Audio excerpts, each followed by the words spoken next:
स्वतंत्र भारताची गाडी सुसाट चालू होती, पण 3 ठिकाणी ही गाडी अडकली. जुनागड, जम्मू आणि काश्मीर आणि हैदराबाद संस्थान म्हणजे आपला मराठवाड्याचा प्रदेश. पण पाकिस्तानची काश्मीरसाठी लाल टपकत होती. त्यांना राहावलं गेलं नाही. त्यांना काश्मीर कोणत्याही परिस्थितीत मिळवायचाच होता. रझाकारांनी हिंदूंचा धार्मिक छळ केला. अनेक गावात पुरुषांना गोळ्या घालून ठार मारून हिंदू महिलांवर निर्दयीपणे बलात्कार केले.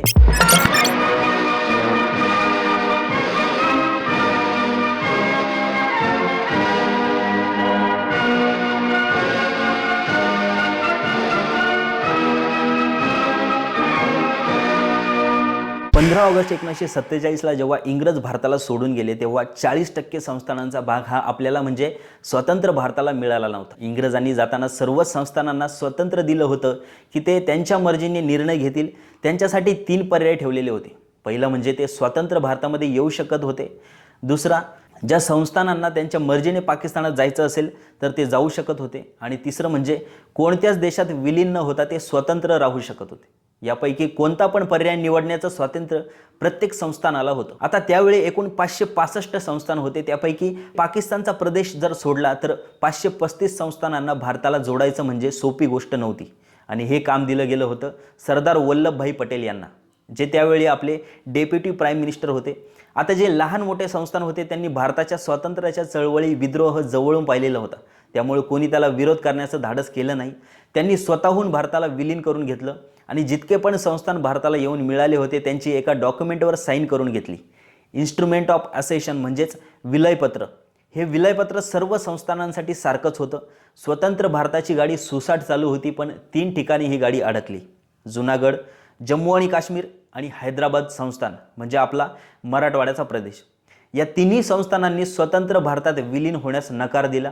या तिघांचं दुखणं हे वेगवेगळ्या ठिकाणी दुखत होतं. पहिलं म्हणजे जुनागड संस्थान, ज्याचा नवाब हा महाबत खान होता. त्याला जुनागड संस्थान हे पाकिस्तानमध्ये विलीन करायचं होतं, पण ते भौगोलिकदृष्ट्या शक्य नव्हतं आणि सरदार वल्लभभाई पटेल त्याला जबरदस्ती करू शकत नव्हते, कारण तसं कायद्यात बसत नव्हतं. पण एक गोष्ट होती जी जुनागड संस्थान भारताला जोडू शकत होती, ती म्हणजे तेथील हिंदू लोकसंख्या. तिथे 80% लोकसंख्या ही हिंदू होती तर 20% लोकसंख्या मुस्लिम होती. तरीही जुनागडच्या नवाबाने गुप्तपणे बॅरिस्टर जिन्नासोबत पत्रव्यवहार केला. त्यानंतर पाकिस्तानने पण जुनागड संस्थान हे पाकिस्तानमध्ये विलीन करून घेतलंय असं स्टॅडरील करार दाखवून जाहीर केलं. आणि ही गोष्ट जेव्हा जुनागडमधील हिंदू जनतेला कळली तेव्हा त्यांचा विश्वासघात झाल्याची भावना निर्माण झाली. आणि मग त्यानंतर तिथे नवाबाविरोधात भयंकर जनआंदोलन झालं. त्यामुळे नवाब घाबरून पाकिस्तानला पळून गेला. आता जुनागड भारतात राहणार की पाकिस्तानमध्ये जाणार हा प्रश्न तसाच होता.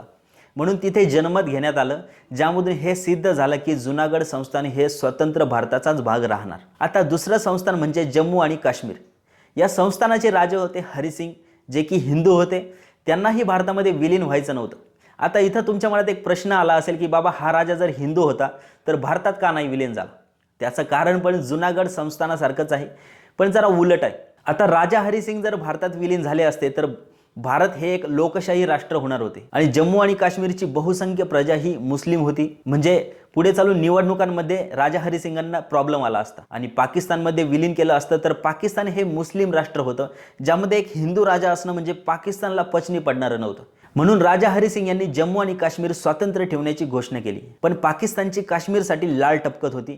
त्यांना राहावलं गेलं नाही. त्यांना काश्मीर कोणत्याही परिस्थितीत मिळवायचाच होता. पाकिस्तानने लगेच काही लष्करी सेना उभी करत राजा हरिसिंग विरोधात उठाव करण्यासाठी काश्मीरकडे पाठवली. ही पाकिस्तानी सेना अतिशय वेगाने श्रीनगरकडे धावत सुटली. भयभीत झालेल्या राजा हरिसिंगांनी बचावासाठी भारताकडे नेहरूंकडून लष्करी मदत मागवली. तेव्हा नेहरूंनी राजा हरिसिंगांना जम्मू काश्मीर भारतात विलीन करण्यासाठी करारावर स्वाक्षरी करण्याची सूचना केली.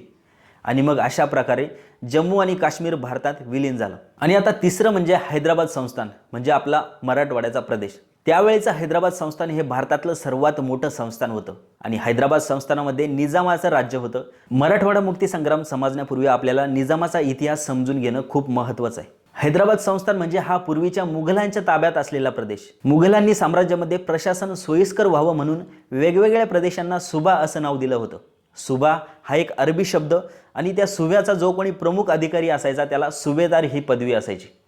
जेव्हा शहाजहान बादशाह होता तेव्हा त्याचा मुलगा औरंगजेब हा दक्षिणेचा सुभेदार होता आणि त्यानंतर औरंगजेब बादशाह झाला तेव्हा औरंगजेबाचा पंतप्रधान सादुल्ला खान होता आणि याच सादुल्ला खानचा नातू मीर कमरुद्दीन जो पुढच्या काळात दक्षिणेचा सुभेदार होतो. 1707ला जेव्हा औरंगजेबाचा मृत्यू होतो तेव्हा संपूर्ण मुघल साम्राज्य कुमकुवत होतं. याच गोष्टीचा फायदा उचलत मुघल साम्राज्याचा दक्षिणेतील सुभेदार मीर कमरुद्दीन चिन क्विलिन खान निजाम उल मुल्क इतक्या मोठ्या नावाचा हा माणूस 31 जुलै 1724 रोजी दक्षिणेत स्वतंत्र राज्याची स्थापना करतो.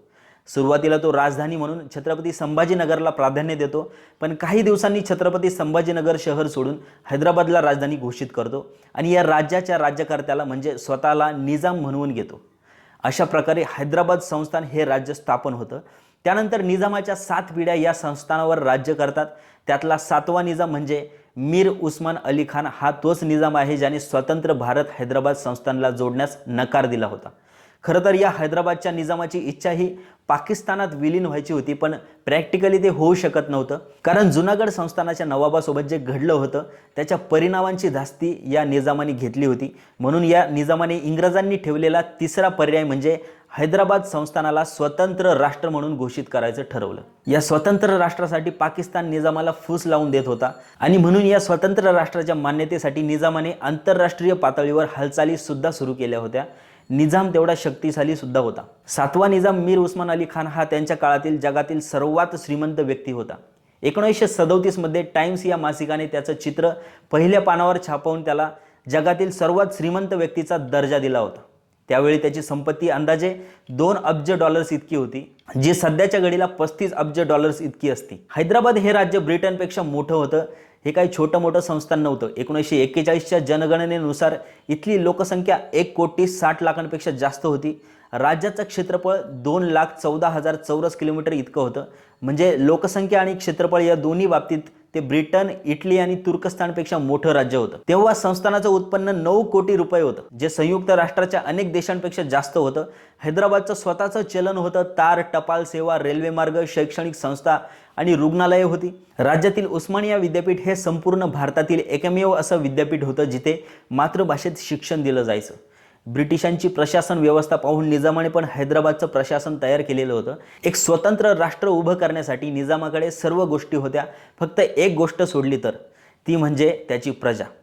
हैदराबाद राज्यात 11% मुस्लिम लोकसंख्या होती आणि 85% हिंदू लोकसंख्या होती.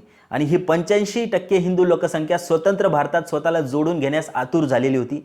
पण निजामाच्या स्वतंत्र राष्ट्राच्या निर्णयामुळे संपूर्ण हैदराबाद राज्यात एक चळवळ सुरू झाली. ठिकठिकाणी विद्रोह होऊ लागला. हा विद्रोह दाबण्यासाठी निजामाने कासिम रिझवी या व्यक्तीच्या नेतृत्वामध्ये रझाकार नावाची निमलष्करी संघटना उभी केली.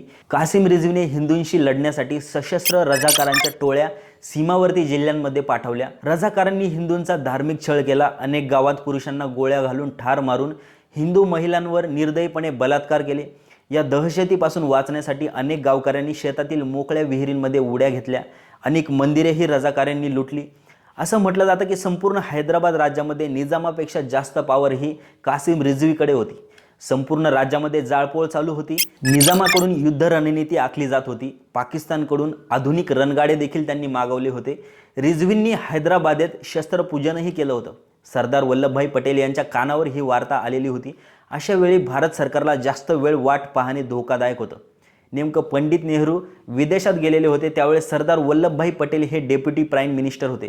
खरं तर त्यावेळी संपर्क साधण्यासाठी कुठलीच यंत्रणा नव्हती. याबद्दल चर्चा करण्यासाठी काहीच संपर्क झाला नाही. अखेर पोलीस ॲक्शनचा निर्णय घेण्यात आला.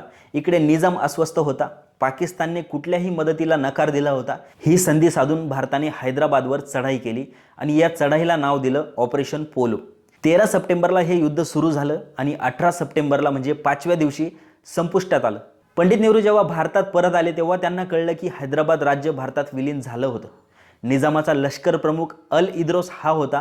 युद्धादरम्यान निजामाचे सैनिक वायरलेसवरून एकमेकांना जो संदेश देत होते ते इतक्या जुन्या पद्धतीवर आधारित होता की भारतीय सैन्य सहज त्यांचं बोलणं ऐकत होतं. भारतीय लष्कराकडे प्रत्येक गोष्टीची माहिती होती. यावरूनच निजामाच्या युद्ध सज्जतेचा अंदाज लावता येतो. इंग्लंडपेक्षा मोठा देश अवघ्या 5 दिवसात पराभूत झाला आणि अशा प्रकारे मराठवाड्यासह संपूर्ण हैदराबाद राज्य निजामाच्या तावडीतून मुक्त झालं.